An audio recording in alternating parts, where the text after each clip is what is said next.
Bismillah ar-Rahman ar-Rahim. Hello everyone. Thank you for having me. My name is Sufyan Abdo and I am a radiation ecology resident in radiation department of Agadir. Today I am going to speak about the comparison between two breast cancer treatment techniques by the external beam radiation therapy. For this, we will tackle the following plan: a brief introduction, material and methods, where we outline what was done for the study and how it was done. We will discuss the results, and then we will expose in this discussion the interpretation of and description of our finding in light of what was already known about our study in literature. And then we will conclude. So for introduction, breast cancer is the first cancer among women. It represents a serious public health problem in Morocco. In addition to radiation, we have chemotherapy, hormone therapy, immune therapy, and other therapies that we can use to treat cancer. But radiation therapy is a technique that uses ionizing radiation to destroy tumor cells, and it is a strong weapon in the treatment plan.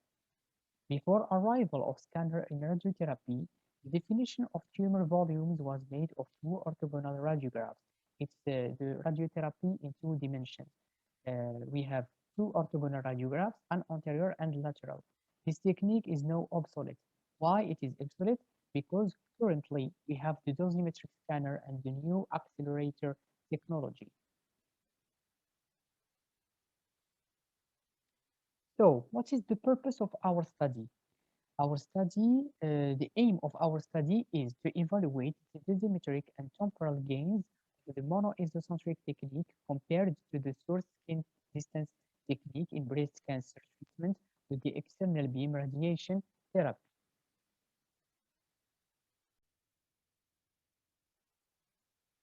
So for the chapter material and methods, in order to compare the use of both techniques, skin source distance technique and monoisocentric technique, we worked on 3 clinical cases of patients with breast cancer.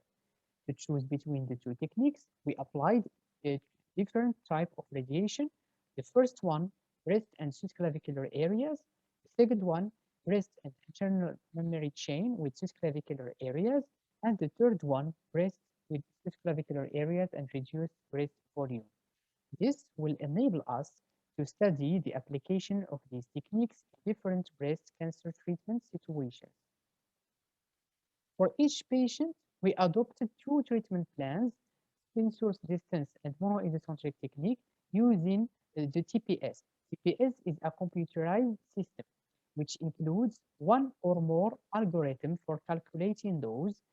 So the 3D images of each patient were transferred to the Eclipse treatment planning system for contouring. The radiation oncologist and radiation physicist delimit the tumor volume with safety margins and organ at risk. So we will start with treatment plan with skin source distance technique. The skin source distance technique uses as an isocenter by treatment beam. The treatment of breast consists in delivering a homogeneous dose in a volume with geometry very irregular and around which we find the following organs at risk: lungs, heart, and spinal cord. The entry points and limits of irradiation field are marked known indelibly on the skin of the patient.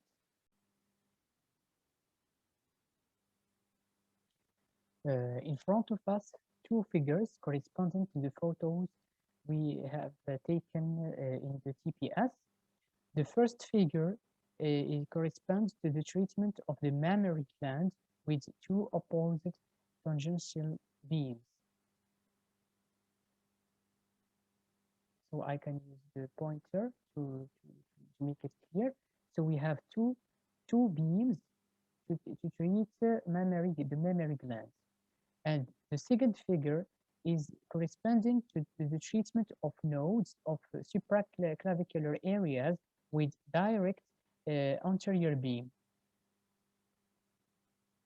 With skin source technique, Each field is positioned independently, which introduce variability in the positions of fields, each compared to others, and this can create areas of over or under dosing. Under dosing, like it showed in figure 3, this is a region where we have an underdosing zone, and here in figure 4, we have an overdosage dosage zone. So let's move on to treatment plan with monoisocentric technique. To work around the problem of under and overdosing problem, we aim to the monoisocentric technique where there is only one isocenter for all irradiation fields. The technical data of the irradiation beam, arm angle, collimator rotation, field size, etc. are so constant during treatment. This approach, therefore, reduces the variability of the field positioning, each compared to others, and therefore allows to obtain more reproducible field junction. As you can see here in figure 5, we have tangential and supraclavicular fields using skin source technique, where there is hot and cold areas, zone of underdosing and overdosing, right? In the opposition of monoisocentric technique, we have only a monoisocenter with two tangential peaks. In this figure, in the case of treatment of anatomical areas like breast and supraclavicular, we position the single isocenter on the skin of the patient at the junction between the tangential fields and the supraclavicular field as shown in figure 7, like here. Red dot, it represents the single isocenter position on the projection of the irradiation field, the radiation field of supraclavicular areas, and the radiation field of the breast area. So let's move on now to dosimetric criteria. The criteria of good coverage impose for organs to be irradiated that 95% of the prescribed dose be issued in the maximum volume to be irradiated without exceeding 107% of dose. The constraint of dose to not be exceeded in organs at risk are lung. The dose of 20 grays should not be delivered in more than 50% of the lung volume. The dose of 30 gray should not be delivered in more than 10% of the lung volume. The heart, in the case of treatment of the left breast, the dose of 35 gray should not be delivered in more than 50% of the volume of the heart. And finally, the spinal cord, maximum dose of 35 gray in usual fractionation. So to determine the dose received by volume percentage of the irradiated organ, we used a diagram dose volume established from data on the treatment planning in order to determine dose received by volume percentage of the irradiated organ. We make the following comparison for PTV. We compared the total number of monitor units calculated by each technique, and then we compared the HDV. For organs at risk, we compared the HDV for the spinal cord, heart, and lung. Let's move on now to the results of our study. The first result is the comparison of total monitor units. So monitor units is calculated by the TPS system that can perform dosimetric calculation using an algorithm. This table shows the total number of monitor units calculated by the two treatment plans for each patient. As you can note, the total number of monitor units is lower in monoisocentric technique compared to source skin distance technique.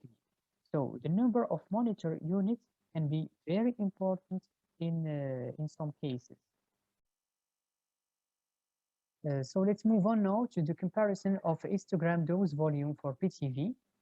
As already mentioned, 95% of the prescribed dose must be delivered in the maximum volume to be irradiated without exceeding 107% of the dose.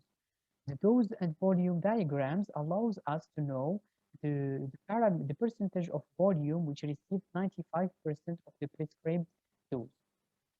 The dose volume diagrams are obtained using the TPS.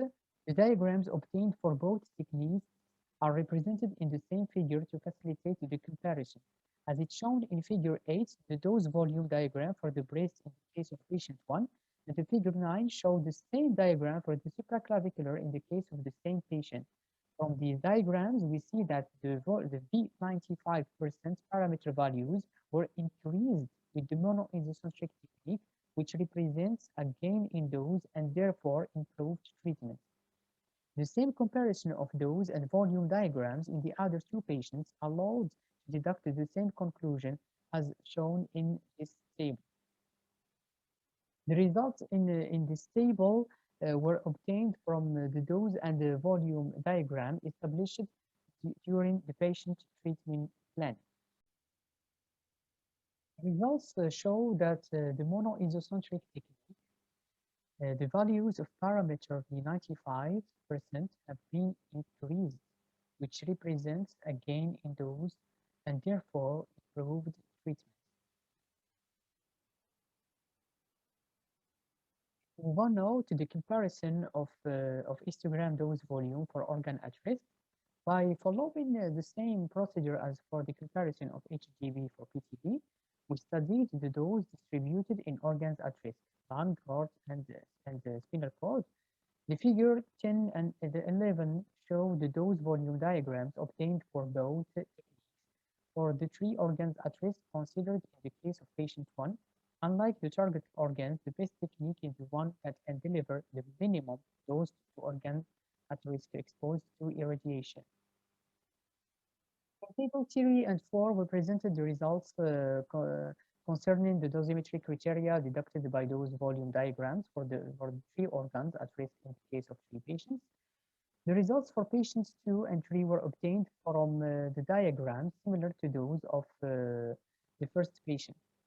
The dosimetry criteria are, in the case of lung, it is necessary that the dose of 20 grays should be delivered in more than 50% of the lung volume, and the dose of 30 gray should not be delivered in more than 10% of the lung volume. For the heart, the dose of 30 gray should not be delivered in more than 50% of the volume of the heart, and the dose should not exceed 45 gray in fractionation in the case of the hospital. So let's move on now to the discussion. The monoisocentric technique presents two major advantages compared to the source distance technique. On the one hand, the treatment field being produced by half beams, non-divergent at junctions. On the other hand, the positioning of the isocenter is carried out only once at the start of session, which allows to reduce the duration thereof.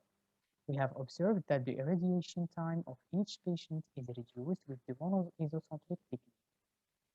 And we observed also that the monoisocentric technique is the best technique used since it reduces the duration of irradiation, provides better homogeneity of distribution of the dose delivered to the target volume, reduces the dose received by the organ at risk, and treatment fields being produced by half beams non-divergent junctions, which avoid cold spots or underdosing and hot spots or overdosing, as we have seen.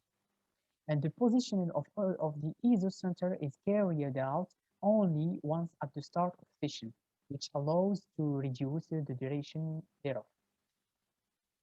So in conclusion, the establishment of the monoisocentric technique presents an advantage compared to the short skin distance technique for the radiotherapy department. Thank you.